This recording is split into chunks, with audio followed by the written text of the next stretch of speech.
Battle for the NFC West. Desperation. This is where I have great regret. And I know you have particular regret because you were riding one hell of a week when it comes to prognostication. Straight up, not against the spread, but still very good against the spread, but undefeated straight up. Undefeated going into last night's game because it is all about us.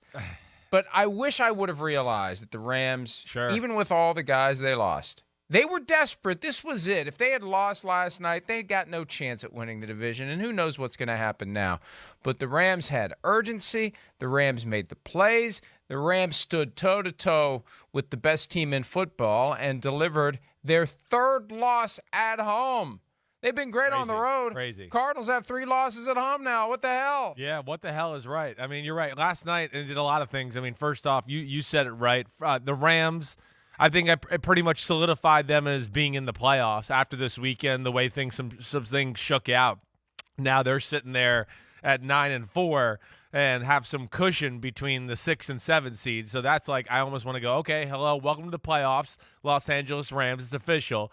And then, a little bit what you said, Stafford said, hey, come on. When you're going to be a team of stars, the stars got to show up in big moments, and that's what happened last night. You're right. There was desperation. They'd been not playing their best football. Everybody in the world been questioning the Rams ever since they got Von Miller and had the all-in Freddie KGB thing. Last week, no one gave credit for the Teddy. Or Teddy KGB. Teddy, whatever the hell Teddy his name Freddie. was.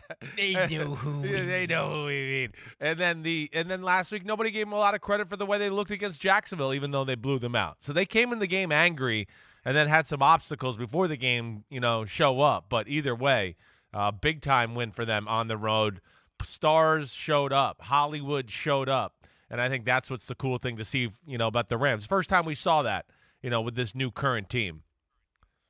Now I'm pondering very important things like how many names will rhyme with Teddy. You got Teddy, Freddie, Eddie, Schmetty. I don't know, Betty. You can just keep going on and on. All right, so the curveball, and this is a reminder, we're going to talk about this coming up because it was quite the day as it relates to these random bolts from the blue of guys who are on the COVID reserve list, and it was anything but random. Well, it was random, but it was anything but 1 or 2. It was a bunch. 2 for the Rams. Jalen Ramsey, one of the stars that had no chance to shine last night because he was placed on the COVID reserve list late Monday afternoon along with tight end Tyler Higbee. That just added to a long list of guys who were unavailable to the Rams due to COVID. They had 5 in all who were not available to play, but they did find a way to get it done. And they needed to prove a lot of people not necessarily wrong, because we weren't wrong to look at what they had put on film, to what they had done on the field, starting with the loss to the Titans, right? Then the 49ers. Right. Then who else beat them? It's all a blur at this point. They lost another one before they ultimately beat the Jacksonville Jaguars.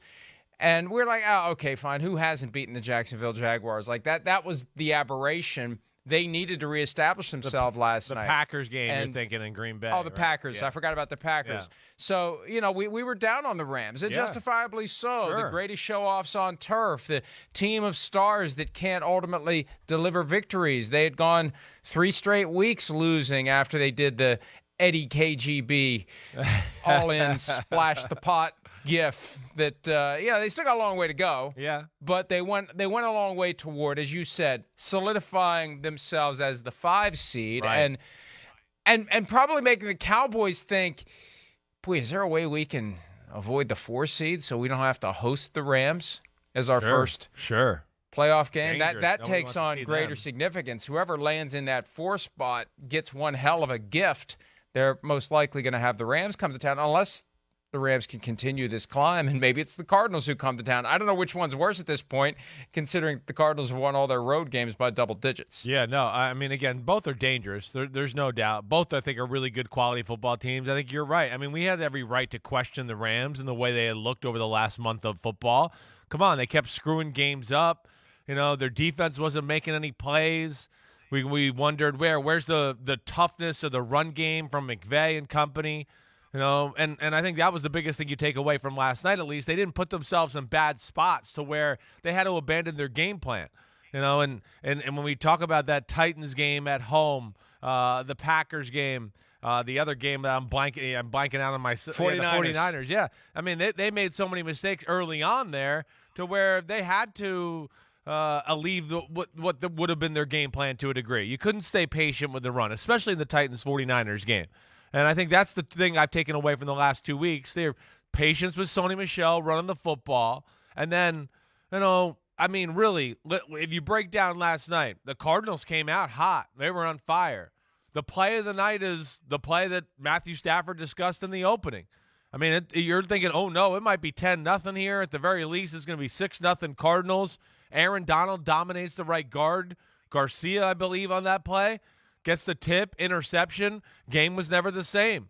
Rams had the momentum for the better part of the night from there on out, and that's when Stafford and the offense kind of caught fire from that moment. But, I mean, this play right here, spin move, Aaron Donald, you're the Rams, you're going to be a team of stars, and the star of stars showed up for them from the first play of the game, right? I mean, he busts through the line of scrimmage, he gets a sack to start the game, and then that in the most biggest moment, the best defensive player of the last decade, one of the best defensive players I've ever seen in my life. First ballot Hall of Famer in the discussion with all the all-time greats of greats in the Hall of Fame. Aaron Donald makes that play and changed the fortunes, I felt like, for the rest of the night for the Rams. And he was locked in for this one. He was. said last week in his weekly press conference that this feels like a playoff game. And even though the loser continues to be very much alive, the Rams would have had a major wrench thrown into their broader goals of not just getting to the playoffs, but getting back to the Super Bowl. That's why they made all these moves. That was the one thing that I think became the source of so much criticism. You get rid of Jared Goff for Matthew Stafford. You bring in Von Miller. You bring in OBJ. For what? Where are you in relation to where you were last year? Last year you got to the Final 8. Yeah. With Jared Goff. Right. Are you going to get to the Final 8 this year? Well, based on last night, they look like a team that is going to be in position to be very competitive to get to the Final 8, maybe beyond. You mentioned more Sony dangerous Michel. Final 8 too. Yeah, sorry, go ahead. Remember when they traded for Sony Michel? We were like, what the hell are they doing? Yeah. And that was after when Cam Akers got injured with the torn Achilles in the final days before the start of training camp, working out on his own. Initially, the Rams, well, we're not going to add anybody, we're not going to add anybody, we're not going to add anybody. And then after some camp, they're like, well, maybe we should add somebody. And they get Sony Michel. And we kind of thought the Patriots maybe got the better of that deal. Well, Michel has filled in from time to time this year for Darrell Henderson and has done well. And last night, having that change of pace, and running the ball 20 times to Michel. It balances out the offense, and it gets the defense on its heels just enough. So, I talk about this all the time, and I think it's real. If the defense isn't quite sure what's coming next, that gives the offense that extra little edge, that split second off the snap, where they have the defense guessing while they're executing. Yeah. The offense is executing, and the defense is diagnosing. And if you make the defense diagnose a little bit too long, that's how you pop those guys free. 100%. That got back to like a little bit of the toughness. And again, not messing the game up early so you could stay with the game plan a little bit, impose your will in the run game there. Sony Michel, running tough, that's for sure. I mean, breaks tackles, lowers the shoulder, gets tough yards. Gave their team an attitude. And, Mike, to your point, and we discussed this a lot, I mean, great offenses make you defend the whole field. And the Rams got into a little bit of a 3-game run there where it was just, shotgun, drop back pass, shotgun, drop back pass. Okay, but, there's elements of the field that you didn't have to worry about. Most importantly, by the line of scrimmage. And you're right, they did nothing in those weeks to really make linebackers or second-level safeties have to guess. But you run the ball, and the biggest thing we know why great offensive coordinators want to run the ball is because of what we saw last night. It's the greatest way to create explosive plays, and it unleashes their offense to another level where you got the play-action passes by Stafford to Van Jefferson. Hi, I'm Mike Tirico, and thanks for watching. Make sure to hit subscribe for the latest news and highlights from NBC Sports.